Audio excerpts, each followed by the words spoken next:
Hi hello ಎಲ್ರಿಗೂ ಸ್ವಾಗತ ಸುಸ್ವಾಗತ. ಹಾಸ್ಯಧಾರ ವಾಹಿನಿ ನಾಳಿನ ಸಂಚಿಕೆ ಪ್ರೊಮೋ ಏನಾಗಿದೆ ನೋಡೋಣ ಬನ್ನಿ.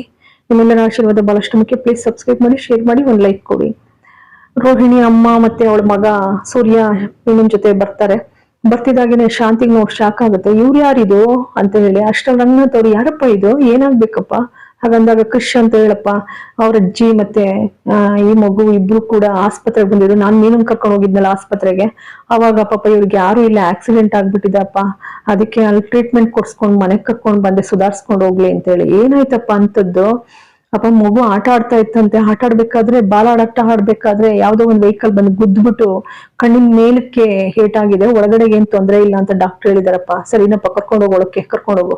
ಓಹೋ, ಇದೇನ್ ಧರ್ಮಛತ್ರ ಕಂಡ್ಕೊಂಡವ್ರೆಲ್ಲ ಮನೆಗ್ ಕರ್ಕೊಂಡ್ ಬಂದ್ ಅನ್ನ ಹಾಕೋಕೆ ಕರ್ಕೊಂಡೋಗ ಮೊದ್ಲು ಆಚೆಗೆ ಅದಂತಿದ್ದಾಗ ನೀನ್ ಸುಮ್ಮಿರೆ ಹೋಗ್ಲಿ ಪಾಪ.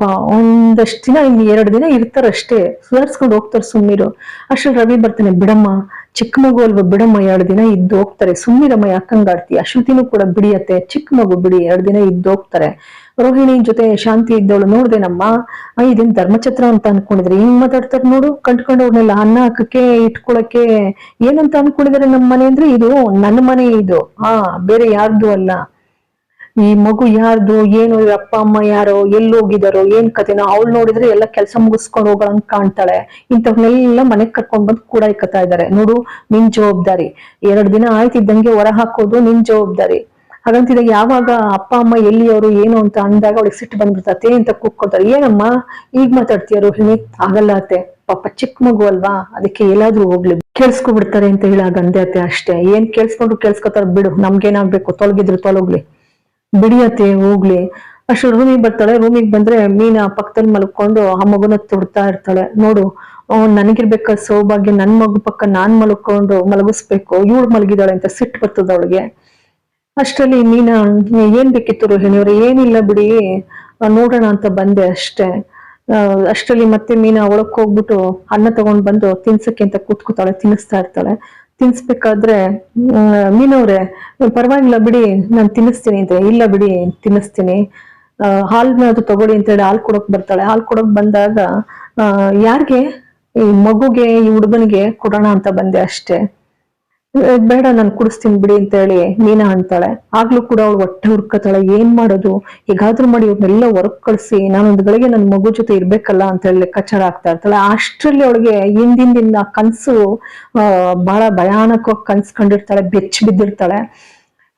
ಕನಸಿನಲ್ಲಿ ಸೂರ್ಯ ಬಂದ್ಬಿಟ್ಟು, ನೀನ್ ಏನಂತಿದ್ರಪ್ಪ, ನಿನ್ನ ಈ ಅತ್ತೆನ ಏನಂತಿದ್ದೆ ಮೊದಲು ಅಂದಾಗ, ಅಮ್ಮ ಅಂತ ಕರಿತಾ ಇದ್ದೆ. ಆ ಮಾತು ಕೇಳ್ತಿದ್ದಾಗೇನೆ ಶಾಂತಿ ಬಂದಿದ್ದು ಜುಟ್ಟಿಟ್ಕೊಂಡು, ಏನೇ ಗುಂಗ್ರಿ, ಏನಾಗ್ಬೇಕೆ ನಿನ್ಗುನಿ ಅವನ್ಗೂ ಏನೇ ಸಂಬಂಧ, ಬೊಗಳ್ತೀಯ ಇಲ್ವೇ, ಬೊಗಳೆ ಮೊದ್ಲು, ಇಲ್ಲ ಅಂದ್ರೆ ಜುಟ್ಟಿಡ್ದು ನಿನ್ನ ಹಾಚಿಕ್ ತಳ್ಳಾಕ್ಬಿಡ್ತೀನಿ, ಬೊಗಳೆ ಮೊದ್ಲು. ಹಾಗಂತಿದ್ದಾಗೇನೆ ಇಲ್ಲಿ ರೋಹಿಣಿ ಇದ್ದವಳು, ಅತ್ತೆ, ನನ್ನ ಮಗು, ಅದು ಸ್ವಂತ ನನ್ನ ಮಗು, ನಾನೆತ್ತ ಮಗು, ನನ್ನ ಕ್ರಿಶ್ ಅಂತೇಳಿ ಮುದ್ದಾಡ್ತಾಳೆ. ಆ ಮಗುನ ಮುದ್ದಾಡ್ತಿದ್ದಾಗೇನೆ ಮನೋಜ್, ಏನಂತ ಇದೀಯ ರೋಹಿಣಿ, ನನಗೆ ಇಷ್ಟೆಲ್ಲ ಮೋಸ ಮಾಡ್ಬಿಟ್ಟ, ನಿನ್ನ ಇಷ್ಟೆಲ್ಲ ನಾನು ನಂಬಿದ್ದೆ, ಎಂತ ದ್ರೋಹಿ ನೀನು, ಮೋಸ್ಕಾತಿ ಅಂತ ರೂಮ್ಗೆ ಹೋಗಿ ಸೂಟ್ಕೇಸ್ ತಗೊಂಡ್ ಬಂದು ಅವಳನ್ನ ಜುಟ್ಟಿಡ್ದು ಆಚೆಗೆ ತಳ್ಬಿಡ್ತಾನೆ. ಎಲ್ಲ ಮುಖ ವಿಸ್ಮಿತರಾಗಿ ನೋಡ್ತಾ ನಿಂತ್ಕೊಳ್ತಾರೆ, ಏನು ಮಾತಾಡಕ್ ಆಗೋದಿಲ್ಲ. ಆ ಕನ್ಸು ಇನ್ನೂ ಅವಳಿಗೆ ನೆನಪಾದ್ರೆ ಬೆಚ್ಚಿ ಬೀಳ್ಸೋಂಗಿರ್ತದೆ. ಕೊನೆಗಳು ಅನ್ಕೊಳ್ತಲಪ್ಪ, ಕನ್ಸ ಸದ್ಯ ನಿಜ ಆಗದೆ ಇರ್ಲಪ್ಪ ಅಂತ ಹೇಳಿ. ತಕ್ಷಣ ಪೂಜಾಕ್ ಫೋನ್ ಮಾಡ್ತಾಳೆ. ಪೂಜಾಕ್ ಫೋನ್ ಮಾಡಿ ಅವಳು ಎಲ್ಲಾ ಪ್ಲಾನ್ ಕೂಡ ಹೇಳ್ತಾಳೆ. ಪೂಜಾ, ನಮ್ಮಮ್ಮ ಕ್ರಿಶ್ ಎಲ್ಲ ಬಂದ್ಬಿಟ್ಟಿದ್ದಾರೆ ಮನೆಗೆ. ಅಯ್ಯೋ, ಎಲ್ಲೋದ್ರು ನಿಮ್ಮಮ್ಮ ನಿನ್ ಮಗ ಕಾಣಿಸ್ಕೊಳ್ತಾರಲ್ಲ, ಎಲ್ಲೋದ್ರು ಅಡ್ಡಿನಲ್ಲೇ ಇರ್ಲಿ, ಮಗುಗ್ ಆಕ್ಸಿಡೆಂಟ್ ಆಗಿ ಹಿಂಗೆಲ್ಲ ಆಗಿದೆ ಅಂತ ಎಲ್ಲಾ ವಿಚಾರನು ಹೇಳ್ಬಿಟ್ಟು, ಹೇಗಾದ್ರೂ ಮಾಡಿ ಮನೆಯವ್ರನ್ನೆಲ್ಲ ಒಬ್ಬೊಬ್ರನ್ನ ಹೊರಗ್ ಕಳ್ಸ್ಬೇಕು ಕಣೆ, ಆ ಮಗು ಜೊತೆ ಒಂದಷ್ಟು ತಿದ್ಬಿಟ್ಟು ನಾನು ಕ್ರಿಶ್ ಜೊತೆ ಅಮ್ಮನ್ನು ಅವ್ರನ್ನ ಕಳ್ಸ್ಬಿಡ್ತೀನಿ ಊರಿಗೆ, ಏನಾದ್ರೂ ಮಾಡೆ. ಸರಿ, ನಾನು ಮೀನಿಗೆ ಫೋನ್ ಮಾಡ್ತೀನಿ, ನೀನೇನು ಗಾಬರಿ ಆಗ್ಬೇಡ, ಸುಮ್ನಿರು ಅಂತ ಹೇಳಿ ಹೇಳ್ತಾಳೆ. ಅಷ್ಟರಲ್ಲಿ ಸರಿ ಅಂತ ಹೇಳಿ ಅವಳು ಸಮಾಧಾನ ಹೊಂದ್ಕೊಂಡ್ ಬರ್ತಾಳೆ.